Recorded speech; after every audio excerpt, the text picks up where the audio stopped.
Al-Baqarah ayat 185 yang Allah telah tegaskan, syahrul Ramadan alladzi unzila fihil Qur'an. Pada bulan Ramadan Al-Quran diturunkan. Untuk apa Al-Quran diturunkan ke muka bumi ini? Tak lain ada tujuannya, agar kita sebagai umat Islam memiliki pegangan hidup, memiliki kompas, memiliki panduan perjalanan hidup, way of life.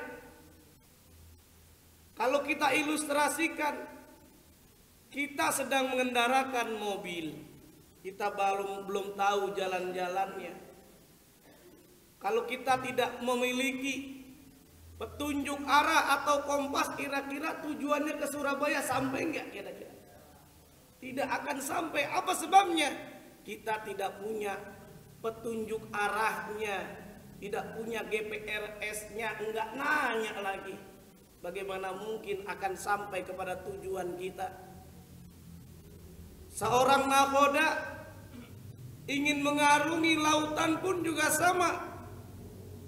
Dia tidak akan sampai kepada tujuan kalau tidak menggunakan kompas. Al-Quran adalah kompas, petunjuk arah bagi umat Islam, hudal linnas, sebagai petunjuk bagi manusia agar kita semuanya selamat, bisa membedakan yang benar dan yang tidak benar.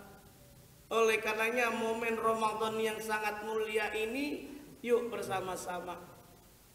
Bagi kita yang belum membaca Al-Quran, mumpung masih di bulan Ramadan, yuk bersama-sama kita baca Al-Quran. Tidak hanya baca saja, tapi kita pahami artinya. Kita tadarus. Tadarus itu asal katanya darosa, belajar. Tadarus saling belajar, saling menyimak bacaan kita betul atau salah. Oleh karenanya ada ucapan yang sangat menarik, bahwa kalau kita senantiasa membaca Al-Quran, maka jiwa kita akan memperoleh ketenangan. Orang yang membaca Al-Quran walaupun ada masalah, dia memperoleh kenikmatan hidup. Orang yang baca Al-Quran hatinya menjadi tenang karena dia membaca Al-Quran, dia berzikir kepada Allah. Bahkan di dalam Al-Quran pun ditegaskan, orang yang membaca Al-Quran satu huruf diganjarkan berapa kali, Pak? 10 kebajikan. Kalau kita baca Al-Quran, Bismillahirrahmanirrahim, Alif Lam Mim. Berapa huruf tuh, Pak? 3 huruf, tinggal dihitung, berarti kita telah melakukan amal kebaikan yang Allah ganjarkan 30 kebajikan.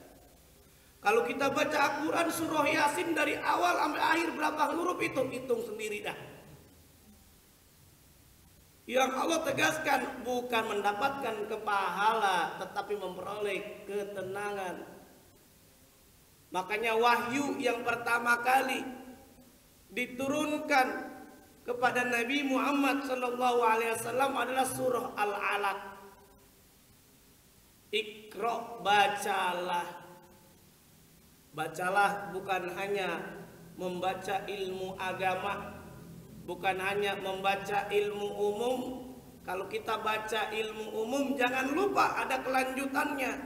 Bismi rabbik, dengan menyebut nama Tuhanmu. Kalau kita memiliki anak kita didik di sekolah menjadi dokter, maka kalau dia dibentengi ilmu agama, insya Allah menjadi dokter yang muslim. Amin ya Rabbal. Kalau dia menjadi pengusaha yang benar, timbangannya benar, tidak berlaku curang. Bukankah Rasulullah mencontohkan Rasul adalah makhluk yang sangat luar biasa, manusia yang mulia. Sampai-sampai Nabi Muhammad SAW dijuluki oleh orang-orang Arab bukan hanya oleh Muslim, bahkan kafir Quraisy. Nabi Muhammad karena sangat jujur dalam berbisnis dikenal dengan Al-Amin. Al-Amin adalah orang yang terpercaya. Dulu Rasulullah Al-Amin terpercaya, sekarang Al-Amin masih di penjara ya. Bapak-bapak, ibu-ibu, hadirin hadirat yang dimuliakan oleh Allah Subhanahu wa taala. Bacalah kita mumpung masih diberikan kesempatan oleh Allah membaca Al-Qur'an. Bagaimana Ustaz bagi yang belum bisa baca Al-Qur'an? Belajar, gak usah malu walaupun tua, masih mumpung Allah berikan usia panjang.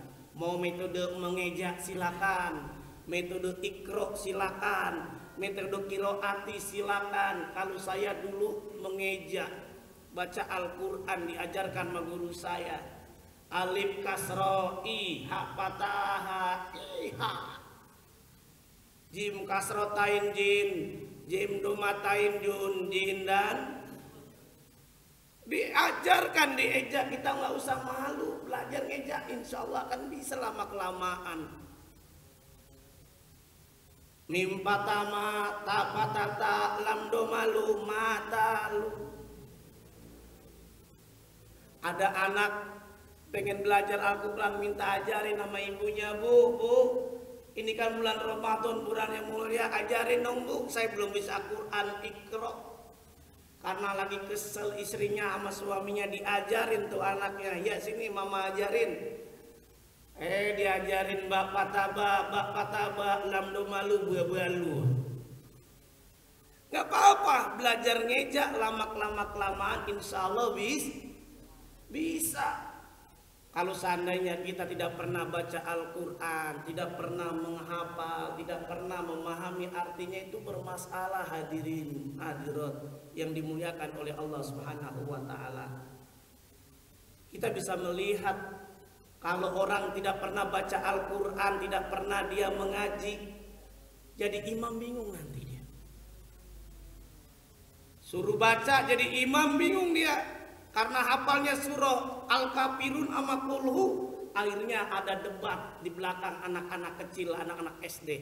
Pasti ini siapa? Ustadz Yasin bacanya Qulhu sama Al-Kafirun. Karena anak-anak sudah paham bahwa yang dihafal apa? Al-Kafirun dengan surah Ikhlas atau Qulhu. Kata anak yang debat itu, rakaat pertama pasti kuliah kulhu, karena imamnya apa tadi? Imam kulhu dan imam kuliah. Akhirnya hadirin yang dimuliakan oleh Allah Subhanahu wa taala, karena dengar akhirnya rakaat pertama dia baca surah Al-Kafirun. Rakaat kedua kata anak-anak pasti yang kedua ini surah Ikhlas. Rupanya karena dengar perdebatan anak-anak, imam dia ganti haluan, bukan surah Al-Ikhlas, surah Al-Kausar. Dia baca Bismillahirrahmanirrahim, inna a'tainakal kautsar fasholli li rabbika wanhar inna. Wah, kata anak-anak anyar, baru dikirain surah Ikhlas. Dia baca surah Al-Kautsar, lupanya imamnya lupa. Pas dia baca inna, wah keren, inna, lupa dia. Di belakang nyaut inna lillahi wa inna ilaihi rajiun. Karena dia belajar juga males-malesan, akhirnya imam nyautin inna lillahi wa inna ilaihi rajiun, bubar sholatnya. Karena kenapa? Enggak belajar. Kadang-kadang orang yang tidak pernah baca Quran, tidak pernah belajar bahasa Arab, itu kadang-kadang mengumumkan ada yang meninggal dunia juga bermasalah. Ada yang meninggal dunia tolong diumumin, karena pengurus masjid lagi pada keluar, ada anak muda terpaksa. Karena dia nggak belajar, dia umumin Assalamualaikum warahmatullahi wabarakatuh. Inna lillahi wa inna ilaihi rajiun. Telah berpulang ke rahmatullahi wa barakatuh. Jadi salah dia. Apa sebabnya? Karena tidak belajar, tidak ngaji. Sampai-sampai bacanya, ngucapkannya salah. Yang lebih kacau, kalau anak muda nggak pernah ngaji, nggak pernah belajar Al-Quran, dia tidak tahu azan yang betul. Biasanya kalau azan tadi imam kita azan suaranya bagus sekali. Ini azannya salah, azan keder. Karena kenapa? Enggak belajar, dia nggak belajar benar-benar. Biasanya kan hayal sholah, hayalal falah. Ini mah dia kayak keder. Mau dengar contoh azan keder? Hayalal sholah, Allahu Akbar. Ini azan keder. Apa sebabnya? Nggak pernah belajar, nggak pernah ngaji. Yang lebih kacau lagi, suaminya pas sholat berjamaah dengan istrinya, rupanya berdoa. Suaminya paham arti Al-Quran, tahu bahasa Arab, dia berdoa pakai bahasa Arab. Istrinya nggak belajar, dia doa. Lagi doanya berjamaah dengan istrinya, Robi zidni masna wa sulasa wa ruba. Istrinya nggak paham artinya, dibilang amin. Tahu nggak ibu bapak itu artinya apa? Suaminya lagi berdoa, ya Allah tambahin saya istri 2, 3, 4. Istrinya nggak paham, bilangnya apa? Amin. Komplain istrinya, ya kenapa istrinya kok 2? Lah kemarin diaminin. Nggak belajar. Sama juga kalau ibu-ibu, nenek-nenek. Di sini ada nggak nenek-nenek? Nenek-nenek karena dia nggak paham bahasa Arab, dia datang pas umroh, rupanya dia ada di hotel yang terbagus. Karena bingung, biasanya di kampung dia matiin kalau mau tidur lampunya. Akhirnya bingung nih, karena orang Sunda dibilang panggil rab kadieu rab. Kenapa? Iya perman. Maksudnya matiin lampu, tapi Arab nggak paham. Akhirnya dia bilang, dia inget dulu belajar pernah al ilmu nurun, ilmu itu cahaya. Akhirnya dia bilang nur, innalillahi wa inna ilaihi rajiun. Orang Arab nggak paham juga, dikirain telah meninggal dunia.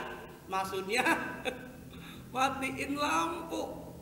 Ini karena kenapa? Kita nggak belajar. Yang lebih parah lagi, ada jamaah mau beli korma. Pas jamaah umroh mau beli korma, 3 jam nggak dilayani sama orang Arab. Akhirnya dia curhat ke pembimbingnya, mutawifin, Pak Ustadz, masa saya 2 jam 3 jam mau beli korma nggak dilayanin? Kata ustadznya, emang ente ngomong apa? Begini Ustadz, saya ngomong rokata ini. Dibilang mau belinya berapa? 2 kilo. Dia bilang apa? Rokata ini, emang mau sholat? Kata ustadznya, untung orang Arab nggak bilang sami Allahu liman hamidah. Kan kacau sekali. Kalau kita belajar, insya Allah berkah. Coba kita lihat, kalau orang yang hafal Al-Quran di Arab Saudi jadi imam, di Mekah Al-Mukarramah, itu luar biasa. Orang yang hafal Al-Quran jadi imam, itu luar biasa gajinya, Pak. Dibiayai oleh pemerintah. Syekh Abdurrahman Sudes, saya pernah membaca dalam sebuah website. Ternyata gajinya 1 bulan itu 150 juta rupiah.